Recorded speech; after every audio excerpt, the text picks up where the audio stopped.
Imana ishimwe. Imana ishimwe. Turamukanye mu izina rya Yesu. Dushimiye Imana itugiriye neza, atwumvira akanya keza ko kuba imbere y'Imana guhera ya masaha yo mu gitondo kugeza n'ubu turiko twumva ijambo ry'Imana. Ubuntu Imana yatugiriye. None rero ngomba dusangire ijambo ry'Imana tubona muri bya bisomwa twasomerwa. Mbure abatari bwaze ntidushobora kubisoma kuko ni birebire, ariko ngomba ndabarangire aho dusanga ivyo bisomwa. Ni mu gitabo ca kabiri c'Abami igice ca 4 uhereye ku murongo wa mbere kugeza ku murongo wa 17. Hanyuma igisomwa ca kabiri turagisanga mu gitabo c'Ivyakozwe n'Intumwa igice ca 28 uhereye ku murongo w'7 kugeza ku murongo w'10. Ivyo rero nivyo bisomwa tugiye guhagararako muri aka kanya. Ivyo bisomwa rero ndavyegeranirije hamwe, nakuyemo iri jambo rivuga ngo ugutanga ni urufunguruzo rw'umugisha. Dusomye muri ibi bisomwa byose, ica mbere n'ica kabiri, ijambo nakuyemo nyamukuru nuko gutanga ari urufunguruzo rw'umugisha.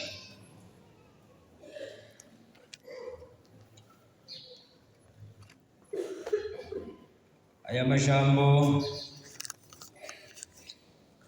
urashobora kuyafata ibisanzwe, kumbure kubera yuko utazi akamaro k'urufunguruzo ugaca uyifata ibisanzwe. Igihe kimwe navuye muhira niyumvira ko nza gutaha ntevye, abo muhira bamaze gutaha ngenda ntatwaye urufunguruzo. Hanyuma rero ndataha, ntaha abo muhira batarataha.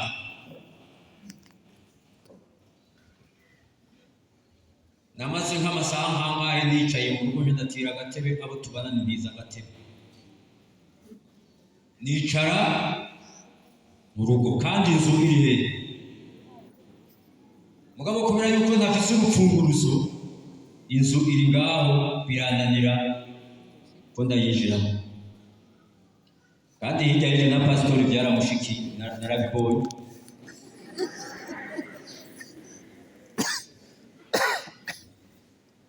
Bari kumwe na madamu wiwe, naho ndabivuze ntamubajije, ariko urufunguruzo rutwara umuntu. Bagumye ngaho bakinjira, inzu iri hake.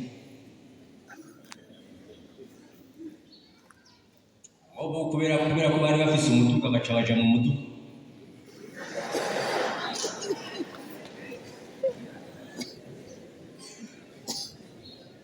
Urufunguruzo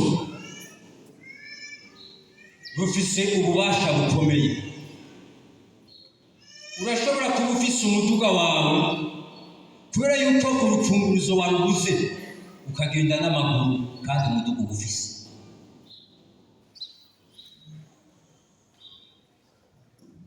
Ugutanga ni urufunguruzo rw'umugisha. Ivyo Luka yaravyanditse mu gitabo c'Ivyakozwe n'Intumwa igice ca 35, aho Yesu yavuze ngo gutanga kuzana umugisha kuruta guhabwa. Akenshi abantu turipfuza kuronka, turifuza guhabwa, kandi nta muntu n'umwe atifuza guhabwa. burya n'ubu ufise ibintu byinshi mugabo akaronka umuntu amugabira aranezerwa kuko aca yumva ko bamwiyumviriye nubwo yari afise ibintu byinshi. Rimwe na rimwe rero biratugora kugorora amaboko tugatanga twipfuza kuronka gusa, ariko Yesu yavuze ngo gutanga kuzana umugisha kuruta guhabwa. Iyo ni principe y'Imana. Kubera ibyo Yesu avuze nta wundi muntu abihindura. Yesu rero yabivuze ngo gutanga kuzana umugisha kuruta guhabwa. Ikibazo rero umuntu ashobora kwibaza, none jewe ntangiki ntutangiki.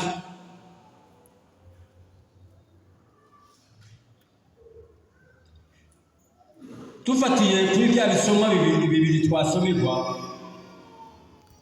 turabona ko umuntu ashobora gutanga ibintu by'impemu, ibintu bijanye n'impemu, kandi umuntu ashobora gutanga ibintu bijanye n'iby'umubiri ukenera. Muri bya bisomwa bibiri twasomerwa, sinza kuvuga amajambo menshi kubera ko ndabona ko umwanya uri kuripa, ariko muri cya gisomwa cya mbere twabonye umugore w'umupfakazi yari afise umugabo wiwe w'umuvugishwa, ngo yari mu biga ibyo kuvugishwa. Uyu mugabo ashira umutima ku by'impwemu, aritanga, arareka kuja kurondera, mugabo yitangira igikorwa c'Imana, yumva akwiye kwiga ibyo kuvugishwa kugira ngo azoje gufasha abantu ibijanye n'umutima. Hanyuma rero murabyumva ko ntiyagiye kurondera amafaranga, akabazo gaca karaza. Wa mugabo afata amadeni,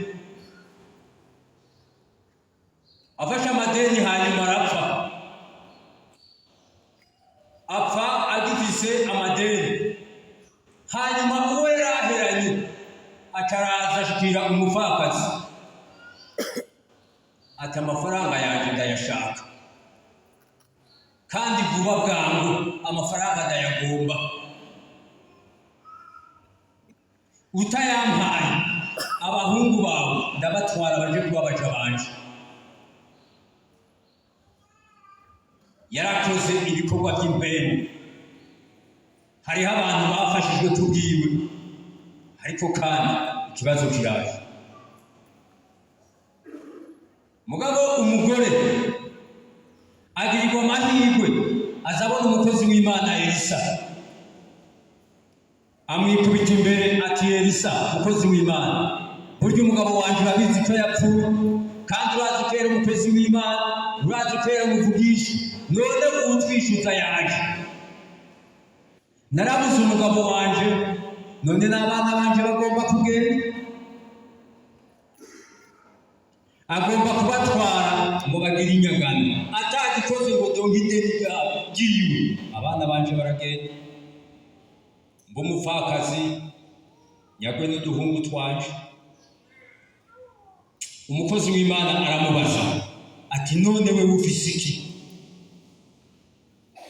Ati muhiri wawe nta kintu na kimwe ufise. Umugore ariyumvira, kandi nibazagira ngo nenda vuga utuvuta ntacyo yari afise nyine. Ati burya jewe ikintu mfise, kuko yaba yari afise amahera yari kuvuga ati ndafise denariyo zitanu. Birumvikana yuko umufuko wari ukikijwe neza cyane. Ati jewe muhira ndafise utuvuta dukeya twa elayo. Umukozi w'Imana aterega wajeje kwishura ideni, irukange utira ibintu byinshi, ibikoresho byinshi, hanyuma ugende munsi. Aragenda maze amavuta aragwira, araheza arashora ariha ideni ryiwe. Gutanga kuzana umugisha. Uyu mugore, uyu mugabo iyo adatanga mu buryo bw'impemu, uyu mugore yari kugira ikibazo, ariko Imana imugirira neza. Pawulo muri cya gitabo cy'Ibyakozwe n'Intumwa,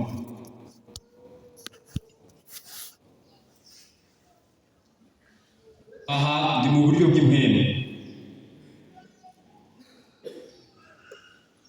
Publiyo amaze kugaburira Pawulo n'abo bari kumwe, ngo Pawulo yuzura mpemu yera. Hanyuma Pawulo ahishurirwa n'Imana, amenya ko mu nzu kwa Publiyo, se wa Publiyo agira apfe, ko arembye, asigaye acibwamo amaraso, ageze ku kanyuma. Hanyuma ngo arinjira, amurambika kw'ibiganza, maze arakira.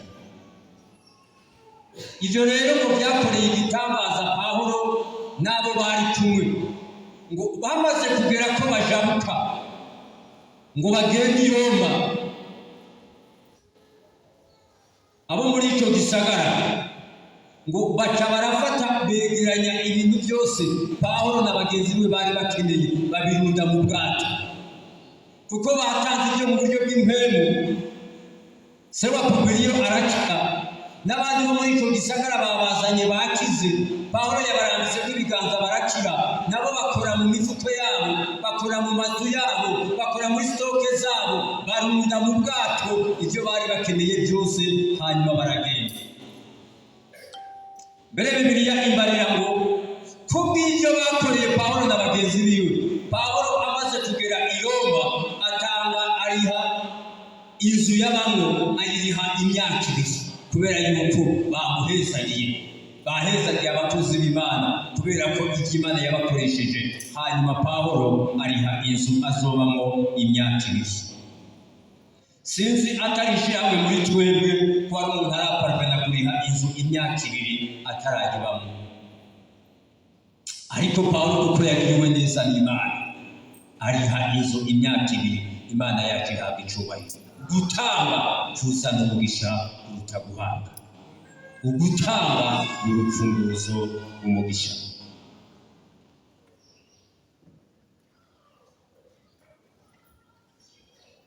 Igihe kimwe jewe twari twateguye amasengesho yo gusengera abantu barwaye. Hanyuma umwana araremba, yari amaze iminsi arwaye, twamuguriye imiti. Umwana araremba, ndabwira nyina wiwe nyamara nahagwaye, jewe sinsiba mu masengesho, kubera ko hari abantu nahaye gahunda nja gusengera. Hanyuma ndamusengera ndaza. Mu masaha yitereye arambwira ati umwana ararembye. Nitekana, umwana arakira. Turiko dusengera ba bantu, Imana ica mu mukozi w'Imana twari kumwe, ati burya umwana arwaye, Imana iramukijije. Ati babarire, bahitana amazi, bamwoke, umwana azobakiza. Nyandereko n'umugore, nibyo kuja kwa muganga ubireke, tora amazi woga uyu mwana, ukomejeje kumwoga, nayo wamukoze nayi wawe, tora y'Imana nayo. Acaramwoga, ubwo nyene ubushuhe bwa burahagaze, ntitwigeze tuja kwa muganga. Ariko Satani yari yateguye ko tuja kwa muganga, tugasesa y'amafaranga. Mugabo kubwo kwitanga, kubwo gutanga uburyo mu buryo bw'impemu, Imana ikiraza ikija no muri finance.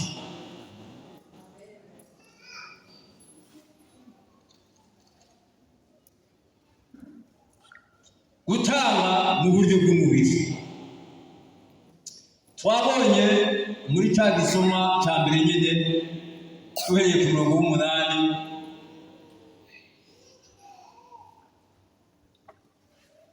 uyu mugore w'umutunzikazi,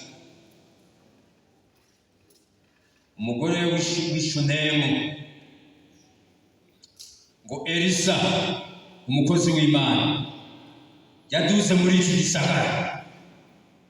Agiyeyo ngo hari umuryango w'umugabo n'umugore batari bafise umwana. Hanyuma ngo uyu mugore aragobera Elisa ati nuze tuvuze Imana. Elisa kubera ko bamugobeye nyine aragenda arafungura. Mugabo amaze gufungura abona abo bantu n'abantu babereye kuribwa nyine. Hanyuma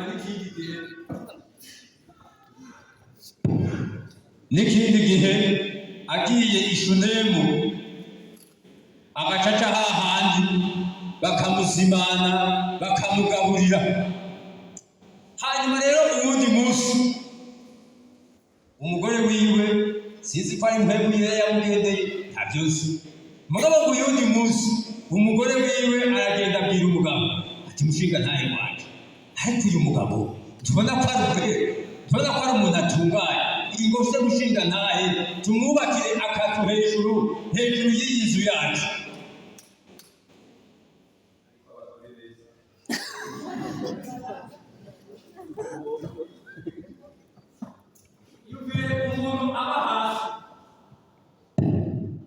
Mugabo agaca yiyumvira umuntu w'ingenzi ngo bamwubakire etaje. Vugutire etaje, abantu bari ngaha bafise etaje ni bake.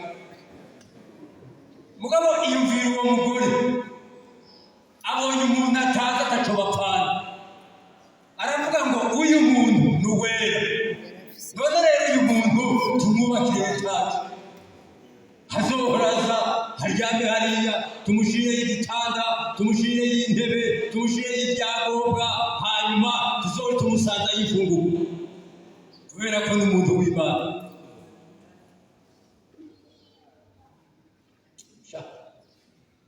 Ari abantu bakomeye kabisa. Ariko nariyumviriye aya majambo maze kuyasoma, mbe basha nk'umugore w'uyu munsi yobibwiye umugabo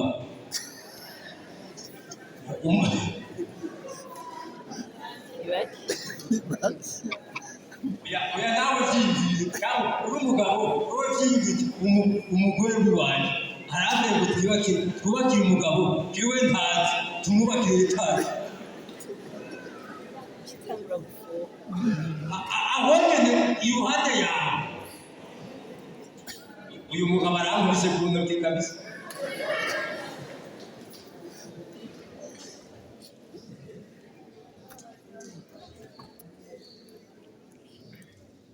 Baraje inama baramwubakira etaje, umukozi w'Imana akaza akayiryamamo bakamugaburira akumva aguwe neza. Hanyuma uwundi munsi umwuka wera aramugenderera,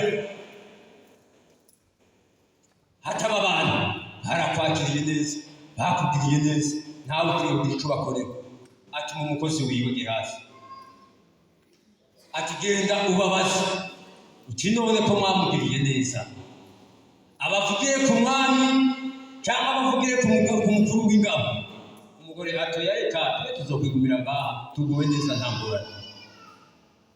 Mugabo Gehazi ngo acaramubwira ati yamara nta mwana bafise. Elisa ati mutume ko aze. Hanyuma ndiriwe ndaca kure cyane, aramubarira ngo umwaka ugeze aho ugeze uzoba ufise umwana w'umuhungu, Imana ihabwe icyubahiro. Ugutanga ni urupfunguruzo rw'umugisha. Aha rero abantu benshi bazi umugisha n'amafaranga, ariko umugisha w'Imana uragutse. Amafaranga n'akantu kamwe kari mu mugisha w'Imana, kuko urashobora kugira amafaranga mugabo atamahoro ufise, ariko umugisha w'Imana uragutse. uragira amafaranga ukanezerwa, urabura amafaranga ukanezerwa, abantu bakavuga ngo ujya muntu n'umunyamugisha kubera ko umugisha wawuhawe n'Imana. Ugutanga ni urufunguzo rw'umugisha. Uyu mugore arabwira umukozi w'Imana atoye oya ati wa mukozi ivyo wovyihorera kubera ko Bibiliya yavuze ngo umugabo wiwe yarashaje cyane. Utuvyumva hahandi umugabo ati uyu mugore pawe nashaje agomba kwironderera agasore kakiri gatoya, nico gituma agomba ngo twubaka ka etaje. Ariko Mwuka Wera kubera ko yabona ko hari icyo agomba gukora, barabihuriza ko hanyuma bamubakira etaje. Murumva amafaranga batanze, hanyuma muri uko kubaka bahabonamo umugisha, bahabonamo Imana ihabwa icyubahiro. Amen. Satani ntakaguhende ngo akubuze gukorera Imana, ngo akubuze gutangira Imana, ngo akubuze gufasha abakozi b'Imana. Kubera muri uko gufasha abakozi b'Imana, muri uko gutanga uburyo bwawe harimo umugisha winyegeje inyuma.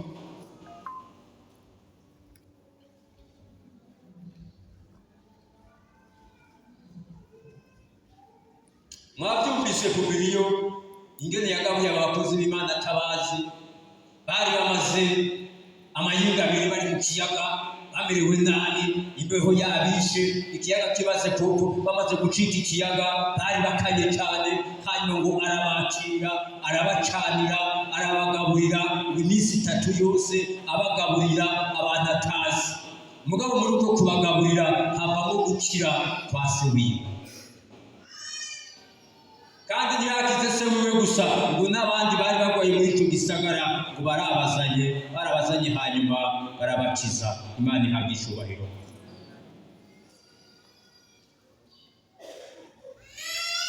Nzi kandi ubundi mwana yigaga muri Kingdom School ngaho. Uyu mwana yaciga ahantu bariko baratanga amafaranga agiye gusenga. Sinzi igikorwa bari bafise, bari bamuhaye 2,000 aza kunywa amata. Hanyuma ayo mafaranga umwana arayatanga ku gikorwa cy'Imana. Ati ayo mafaranga bamwe kugura amata ndayatanze, ndabivye, Imana izongirira neza. Bega arabera asigaye bari bamuhaye 2,000 aza kunywa amata saa 6. Ati uyu munsi je nta matari, mugabo ko bari bakora igikorwa cy'Imana, nanje ndagiye shirimo. Haheze nk'amayinga abiri, Imana ihagurutsa abantu bamuha inoti ya 50. Ibihumbi 50, bavuga inoti ya 50, ibihumbi 50 bivuye muri bya bihumbi, kandi yabitanze byose nta na kimwe yasigaranye. Muruva nagenda ndashiramo intahe zigaragara izo muri Bibiliya igihe abantu bavuga ngo iyo Bibiliya yanditswe n'abantu b'abantu. Mugabo ndiko ndabarira abantu uzi. N'uyu munsi bovuga ngo batwereke cyo ndababereka, mbere bamwe bari gaha mu rusengero.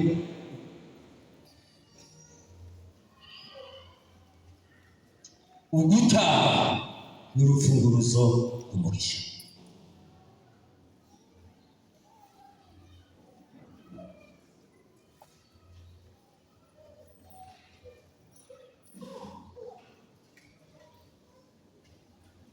Byaba ari ibikorwa by'impere cyangwa byaba ari ibikorwa by'umubiri, ibyo byose ni ibyo guhesha izina ry'Imana icyubahiro.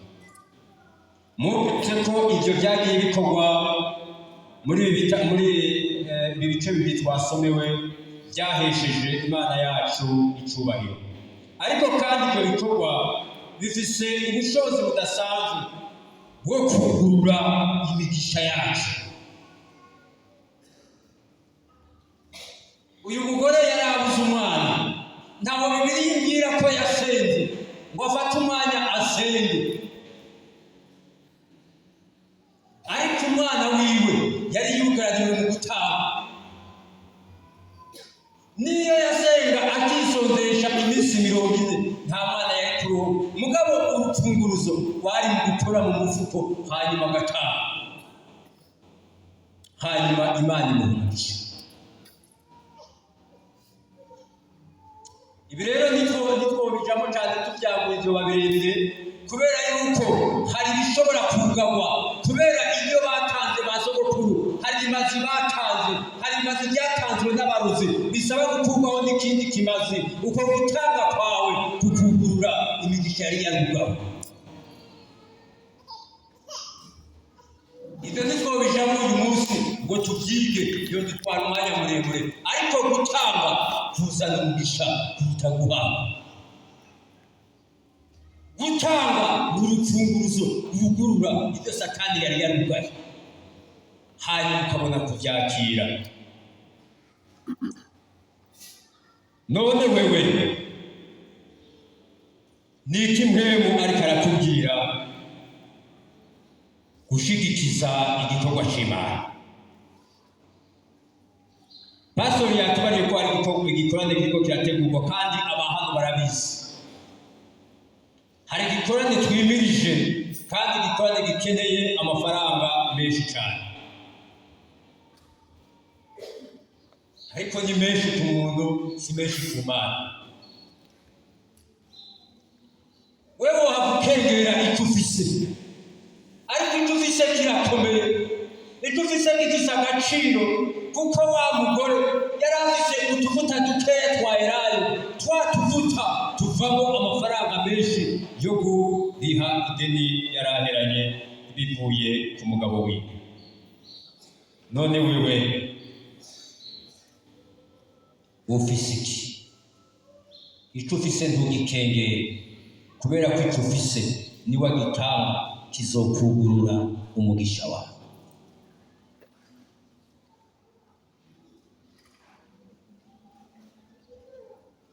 Abantu ndabizi ko turiko turitanga mu migwi itandukanye, abari mu makorale bariko baritanga mu makorale kugira ngo mpfumure igikorane kize kigende neza, ariko n'ubu nyene mpemu yera nakubarira gukora, nuhaguruka ukore ushigikira umurimo w'Imana, kubera yuko gutanga ni urufunguruzo rugurura umugisha wawe. Hari ibyo utarabona, hari ibyo utarashikako, ariko n'utanga Imana izugurura, hanyuma ubone gushika mu masezerano yawe.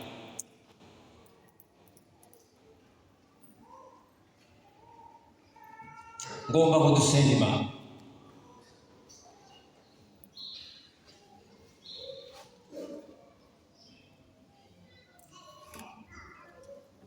Gutanga kuzana umugisha kuruta guhabwa. Uwo ni Yesu yabivuze. Ibi bisoma navyo mu mfunyapfunyo, nuko ugutanga ari urupfunguruzo rw'umugisha. Mbega uragomba kugurura umugisha wawe. Mwavyumvise ko twe na pastori twamaze umwanya twicaye inyuma y'Yesu, kubera ko tudafise urupfunguruzo. Ariko kandi aho ntiyavuze n'ubundi byashiki, pastori nuko namugoye.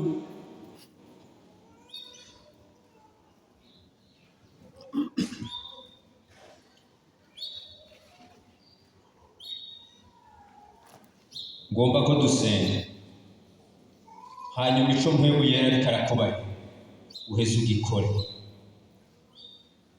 Mwami Yesu, wera wa Isirayeli n'inkomezi ya Yakobo, Imana yacu, Imana y'ububasha, Imana y'ubushobozi bwinshi, turagushimiye kubwira ijambo uduhaye yuko gutanga ari urufunguruzo rw'umugisha.